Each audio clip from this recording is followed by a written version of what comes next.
नमस्कार साथियों, मैं आज इस फेसबुक सदन पर इस वीडियो के माध्यम से ग्रास रूट पर इस कोरोना पेंडेमिक के समय एक विशेष मुद्दे पर चर्चा करना चाहता हूं आप लोगों से और आप लोगों की राय भी चाहता हूं। साथियों, सरकार द्वारा तमाम प्रबंधन किए जा रहे हैं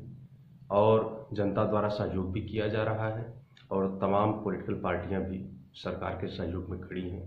कि इस देश को कोरोना महामारी से कैसे बचाया जाए। आज मैं पिछले 3-4 दिनों से अपने ब्लॉक की मैं बात कर रहा हूँ, अपने गांव की बात कर रहा हूँ और अपने गांव के अगल बगल गांव की मैं बात कर रहा हूँ। तो मैं देख रहा हूँ कि कुछ तो लोगों को सरकार रजिस्ट्रेशन करा रही है और रजिस्ट्रेशन कराने के बाद गुजरात और महाराष्ट्र से उत्तर प्रदेश जनपद जौनपुर लाने की बात कर रही है। मैं 2-3 दिन पहले की घटना पे अपनी बात इस सदन के माध्यम से शासन प्रशासन तक भी पहुंचाना चाहता हूं। हमारे गांव में, अगल बगल के गांव में कुछ लोग मुंबई से अपने प्राइवेट संसाधनों द्वारा, पैदल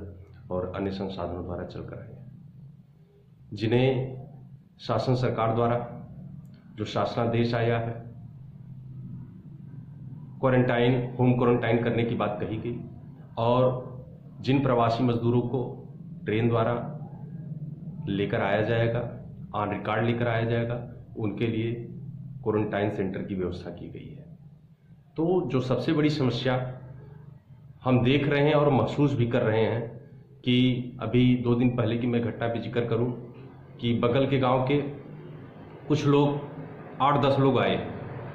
मैंने व्हाट्सएप के माध्यम से और अन्य संचार माध्यम से जिलाधिकारी, उप जिलाधिकारी केराकत को सूचना दिया। हमारे यहाँ नज़दीक में एक सेंटर बनाया गया है, Govardhan inter college quarantine centre बनाया गया है सरकार द्वारा। तो वहाँ के नोडल अधिकारी ने बताया कि जो ऑन रिकॉर्ड लोग प्रवासी मजदूर गुजरात महाराष्ट्र से आएंगे उन्हें हम ऑन पेपर रिसीव करेंगे और उन्हीं के रहने का प्रबंधन जो एक क्वारंटाइन सेंटर बनाए गए हैं इसमें है। इन लोगों के रहने का प्रबंधन नहीं है। हमारे रिक्वेस्ट पे डॉक्टरों की टीम आई, एसडीएम साहब स्वयं आए, उनकी थर्मल स्कैनिंग हुई और उन्हें होम क्वारंटाइन कर दिया गया। मैंने एसडीएम साहब से बताया कि आगे 28-30 लोग फिर आ रहे हैं अपने प्राइवेट संसाधनों द्वारा, ऐसी मुझे सूचना मिली कि उनका क्या होगा। तो उन्होंने कहा आने दीजिए, उनकी भी थर्मल स्कैनिंग होगी, फिर इसके बाद देखा जाएगा। अगले दिन रात में 21-22 लोग फिर उसी गांव के आ गए और उनको किसी तरीके से फिर मैंने रिक्वेस्ट करके उस विद्यालय में, गोवर्धन इंटर कॉलेज में रोकने का प्रयास किया और वो रुके भी। और हमने उनके परिवार से सहमति भी प्राप्त कर लिया। उनके परिवार भी सहमत हो गए और वो लोग भी सहमत हो गए कि हमारे घर परिवार से खाना बन के आएगा, हम अपने गाँव से, अपने परिवार से, घर से थोड़ा सा दूर इस विद्यालय में रख लेंगे। फिर शासनादेश का हवाला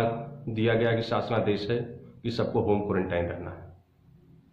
और सबकी थर्मल स्कैनिंग करके छोड़ दिया गया। मैंने तो 21 और 8 को 29 लोगों की, जिनको मैं रोक पाया था, इस विद्यालय में उनकी थर्मल स्कैनिंग हुई और वो गए। और आसपास के पड़ोस के ऐसे बहुत सारे गांव के लोग हैं कि जो अपने प्राइवेट और अन्य संसाधनों से अपने गांव आ गए हैं। न तो उसका रिकॉर्ड सरकार के पास है, न तो डॉक्टर की टीम के पास है, न तो जिलाधिकारी जौनपुर के पास है, जिला प्रशासन जौनपुर के पास है। वो अपने घरों पर रह रहे हैं। अगर हम लोग प्रयास करके इन 21 लोगों को, 28 लोगों को रोकने का प्रयास किया, अगर वो लोग वहाँ क्वारंटाइन सेंटर पे न रह के अपने घरों के क्वारंटाइन सेंटर में रह रहे हैं, तो जो हम लोग एक समस्याएं देख के आ रहे हैं समाज में कि जिसके पास जो प्रवासी मजदूर है, जो एक कमरे के मकान में रहता है या जिसके पास एक सरकारी आवास, एक कमरा मिला हुआ है, वो होम क्वारंटाइन कैसे रहे।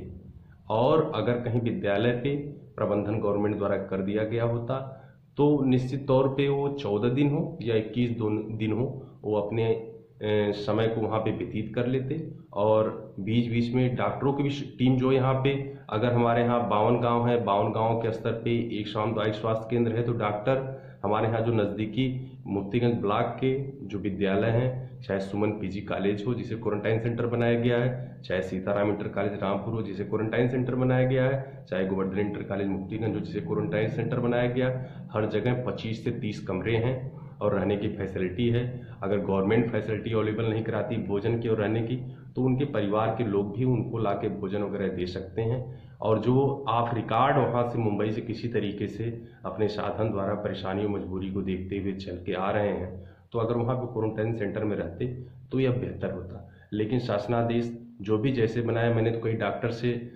डिस्कशन करने का प्रयास भी किया कि क्या सर ये शासनादेश के अनुसार या आप व्यवहारतन देखें तो ठीक है, कोई क्वारंटाइन सेंटर घर पे जो बनाए गए हैं या जो जिसको घर पे रहने के लिए कहे जा रहे हैं, कोई क्वारंटाइन सेंटर में रहने का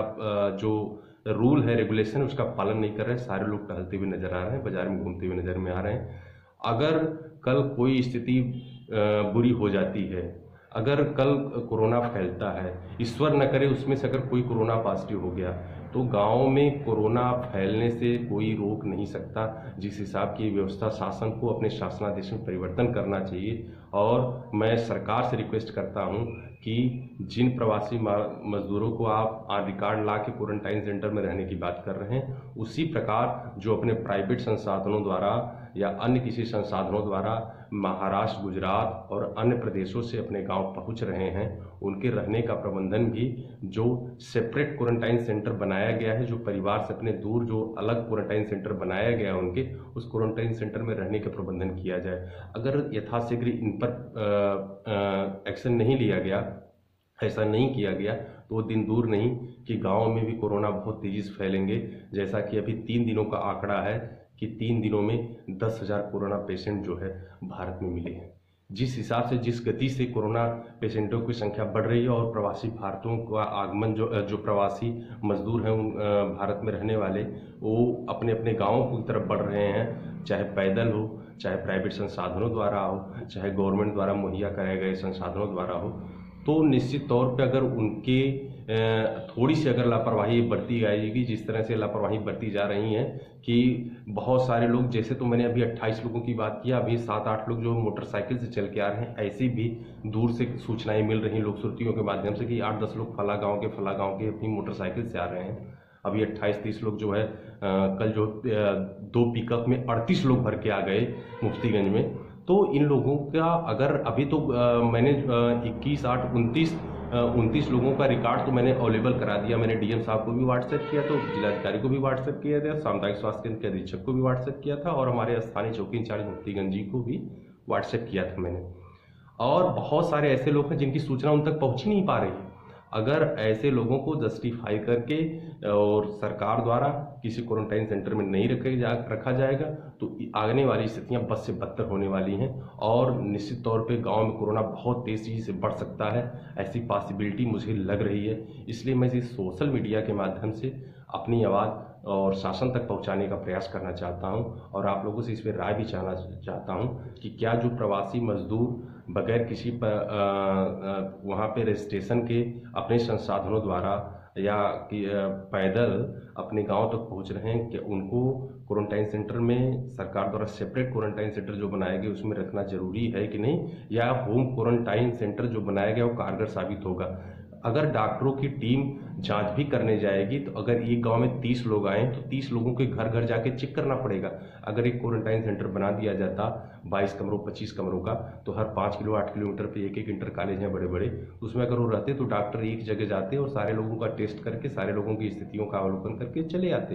तो मैं अपने जिलाधिकारी के माध्यम से, उप जिलाधिकारी माध्यम से विनम्र निवेदन करना चाहता हूँ कि श्रीमान जी, जो बाहर से गुजरात और महाराष्ट्र से लोग चलकर अपने घरों को आ रहे हैं, चाहे वो गवर्नमेंट द्वारा उपलब्ध कराए गए ट्रेन सुविधा से आ रहे हैं, या वो अपने प्राइवेट व्यक्तिगत साधनों से आ रहे हैं, या पैदल चल के आ रहे हैं, कृपया सबको एक ही प्रकार की फैसिलिटी अवेलेबल कराई जाए, और उस फैसिलिटी के रूप में सबको स्पेशल जो क्वारंटाइन सेंटर बनाए गए हैं उनके रखने के लिए 14 दिन या 21 दिन के लिए सबको वहाँ पर रखा जाए, और फिर इसके बाद वहाँ से 14 दिन 21 दिन बीत जाने के बाद ही उनको अपने घरों के लिए जाने दिया जाए। इसी रिक्वेस्ट के साथ मैं आप लोगों का भी विचार सुझाव इस माध्यम से चाहता हूँ कि आप लोगों का क्या विचार है कि जो क्वारंटाइन सेंटर घर पे बनाए जा रहे हैं, वो घर के बजाय उनको क्वारंटाइन सेंटर, जो सेपरेट क्वारंटाइन सेंटर जो सरकार द्वारा प्रोवाइड कराया जाए, उस पर वहाँ पर रखा जाए या नहीं रखा जाए। इसी के साथ मैं आप लोगों को कमेंट अपेक्षित हूँ। जय हिंद, जय भारत।